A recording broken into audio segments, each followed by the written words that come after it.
చెప్తే నమ్మారా? ఇల్లు వదిలేసి వెళ్ళిపోయిన అమ్మాయి మళ్ళీ తిరిగి వస్తే అల్లుడు దొరికాడు అనుకున్నాను. నా కర్మ, మళ్ళీ వీడు దొరికాడు నాకు.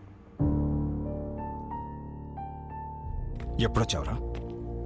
నానా అది ఎప్పుడొచ్చావు? ఎవరి కోసం వచ్చావా అని అడగండి. విభా కోసమే వచ్చాను. నాకు ఈ పెళ్లి కరెక్ట్ కాదు. లైఫ్ పార్ట్నర్ ని సెలెక్ట్ చేయడంలో నీకెందుకురా అంత కన్ఫ్యూజన్? ఆ అమ్మాయి అడిగిన 4 పిచ్చి ప్రశ్నలు 4 రోజుల వరకే సరిపోతాయిరా. దాని తర్వాత రియాలిటీస్ చూసినప్పుడు ఈ ఫ్యాంటసీస్ ఏవి మిమ్మల్ని కలిపుంచావు. కలిపుంచేది ఒక్కటే ఉంది, సర్దుకుపోయే గుణం. సక్సెస్ఫుల్ కాపురానికి కావలసిన ఫస్ట్ ఎలిజిబిలిటీ అది. ఆ రియాలిటీ మాకు తెలుసు కాబట్టే అందరం కలిసి పక్క పక్కన ఇలా హ్యాపీగా ఉంటున్నాం. అది అర్థం కాకే పెళ్లికి ఎలిజిబిలిటీస్ ఉన్నా కన్ఫ్యూజ్ అవుతున్నాం. అర్థం కాంది మీకే నాన్నా. కాపురానికి వేరే ఎలిజిబిలిటీస్ ఉన్నాయి. అలా ఉంటే నా కూతురి పాటికి నీ పక్కనే ఉండాలిగా. ఏది వస్తుంది రాదు, వస్తుంది రాదు.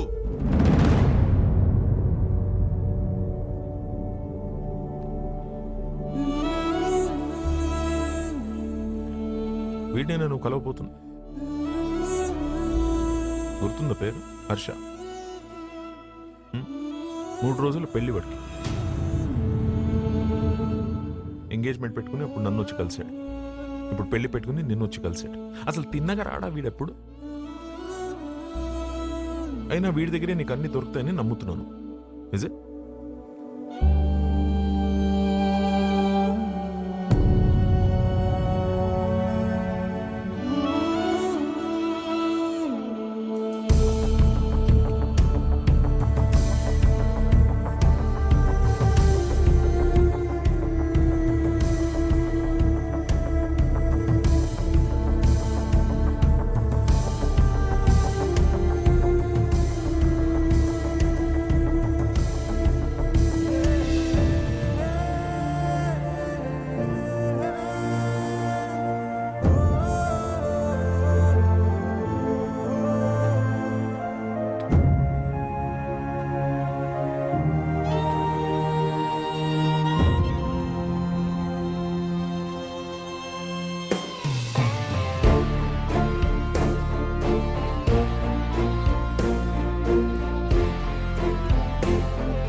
బ్రో, మేము సర్దుకుపోయి బ్రతుకుతున్నామని అర్థమైపోయింది.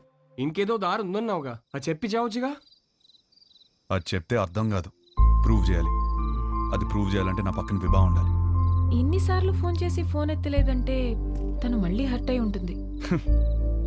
తను హర్ట్ అయితే వచ్చి మొహం పైన జోకులేస్తుంది. అది జరగలేదు కాబట్టి నాకు ఇంకా హోప్ ఉంది. సరే, మాకు టైం అవుతుంది. పక్కనే పెళ్ళికి వెళ్తున్నాం. నిన్న ఎక్కడ డ్రాప్ చేయాలో చెప్పు. ఎవరి పెళ్ళికి బ్రదర్? మేఘా, హర్ష. మేఘా నీకేమవుతుంది?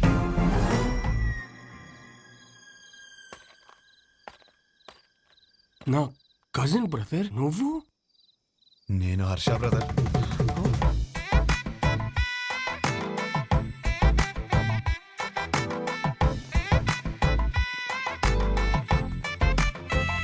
నానా, ఏంటి నాన్న నీ ప్రాబ్లము?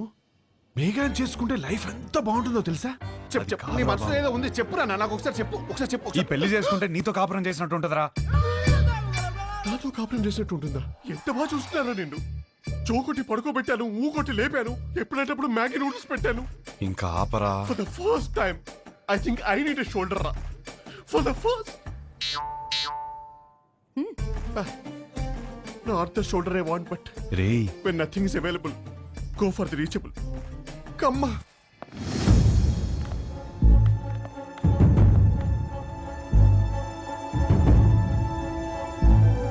నీకు విభా తెలుసా?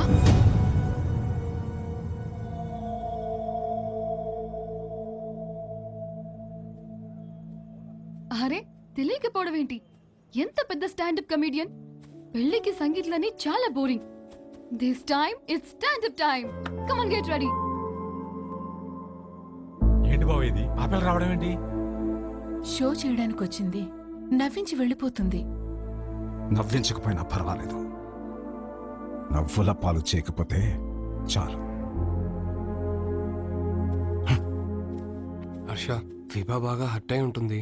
ఇప్పుడు ఎలాంటి జోక్స్ వేస్తుందో ఏంటో. ఆ జోకులు నీ మీద మాత్రం వేయకూడదని కోరుకుంటున్నా.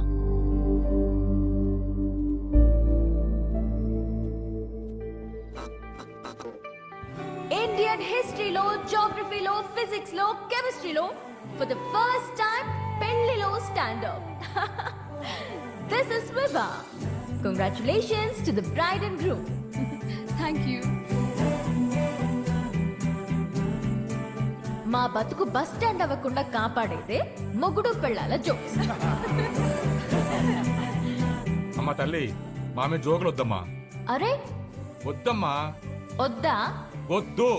సరే, నా గురించి చెప్తా. నా లైఫ్ లో నన్ను బాగా ఇన్ఫ్లుయెన్స్ చేసిన ఒక వ్యక్తి ఉన్నాడు. అతని పేరు సుబ్బు. మా నాన్న. మీరు అనుకున్నది కరెక్టే, తన పేరు సుబ్రహ్మణ్యమే. కానీ నా కథ వింటే సుబ్బు అని పిల్లడమే ఎక్కువ అని మీరే ఫీల్ అవుతారు. రియలీ అంత టార్చర్ పెట్టాడు. ఇదే మాట సుబ్బుని అడిగాను అనుకోండి, వీడొద్దు వాడొద్దు అని నేనే టార్చర్ పెట్టానంటాడు. మరి పెళ్లి కొడుకుల్ని పేక ముక్కల్లా చూపిస్తూనే ఉన్నాడు.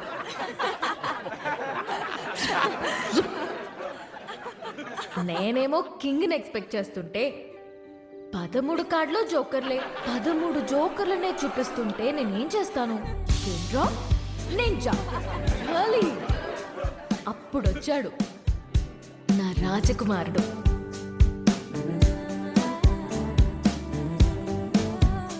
పెళ్ళే వద్దురా బాబు అని నేను తిరుగుతుంటే, కబుర్లో చెప్పుకుందామా, కలుద్దాం అని నాకే తెలియకుండా నా నోట్బుక్ లో రాశాడు. సుబ్బు పంపిన జోకర్ అయి ఉంటాడులే అనుకుని లోలా బైక్ ఎక్కా. వాడు చెప్పాడు కబుర్లు. రోజంతా టైమే తెలియలేదు. దిగాక తెలిసింది వాడు లోలా వాడు కాదు, ఆ బుక్ లో రాసిన అవులాగాడు. సుబ్బు పంపిన వాడికి అంత బుర్ర ఉండదే అనుకుని దమ్ముంటే కలువన్నాను.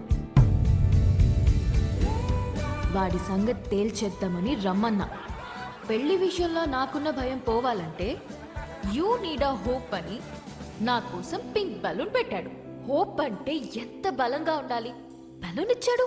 అదే ఆలోచించుకుంటూ సిటీ మొత్తం తిరిగాను. అప్పుడు తగిలాడు ఒకడు. చుట్టూ పొదలు, మనుషులు లేరు. వెన్నులో వణుకు మొదలైంది. ఏం కావాలరా అని అడిగితే ఒక్క ఛాన్స్ ఇమ్మన్నాడు. ఎలాగో ఎస్కేప్ అయ్యి ఇంటికొచ్చాను గాని వణుకు మాత్రం తగ్గలేదు. ఎవరితోనైనా మాట్లాడితే భయం పోతుందని కాంటాక్ట్ లిస్ట్ మొత్తం వెతికాను. ఎవరికే చేయాలనిపించలేదు. సుబ్బుకి చేద్దామంటే అక్కడికి ఎందుకు వెళ్ళావు, అక్కడేం పని నీకు అని మొదలెడతాడు. నా సిచ్యువేషన్ని అర్థం చేసుకోడు. సడన్ గా ఒంటరిగా ఉన్నానని అనిపించింది. కాంటాక్ట్ లిస్ట్లో ఎన్ని వందల పేర్లు ఉన్నాయని కాదు, అవసరమైనప్పుడు మన ఎమోషన్స్ని షేర్ చేసుకోవడానికి మనకంటూ ఒకడు ఉండాలి. అందుకే పెళ్లి చేస్తారేమో.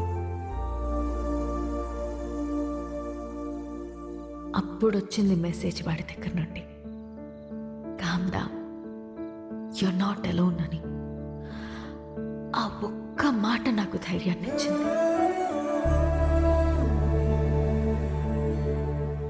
నిద్రపోయే వరకు జోజో పాడమన్నాను. పాడుతూనే ఉన్నాడు. చాలా రోజుల తర్వాత ప్రశాంతంగా పడుకున్నాను. కొన్ని సంవత్సరాలుగా మా నాన్న వల్ల లోపల పేరుకుపోయిన భయాలన్నీ ఒక చిన్న పిట్ట కథ చెప్పి అలా తీసేశాడు.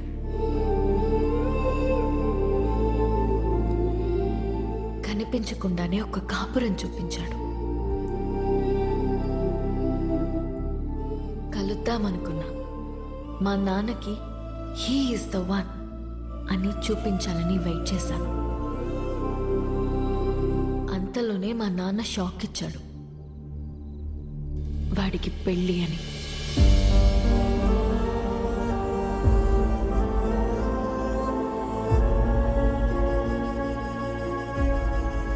ఎప్పుడూ లేనిది నా కళ్ళల్లో కన్నీళ్ళు.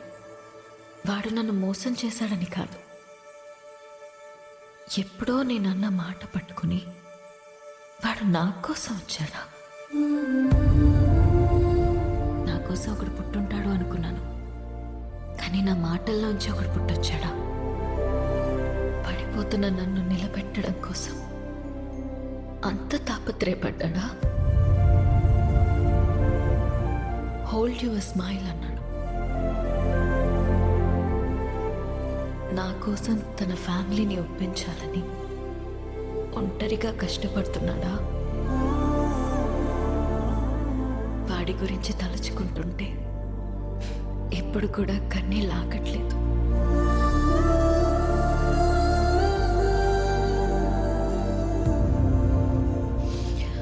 ఇప్పటికిప్పుడు వాడిని హక్ చేసుకోవాలనుంది,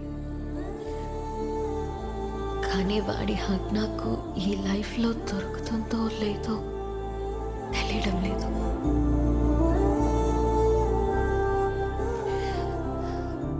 కథ మధ్యలో ఆపేస్తున్నందుకు క్షమించండి.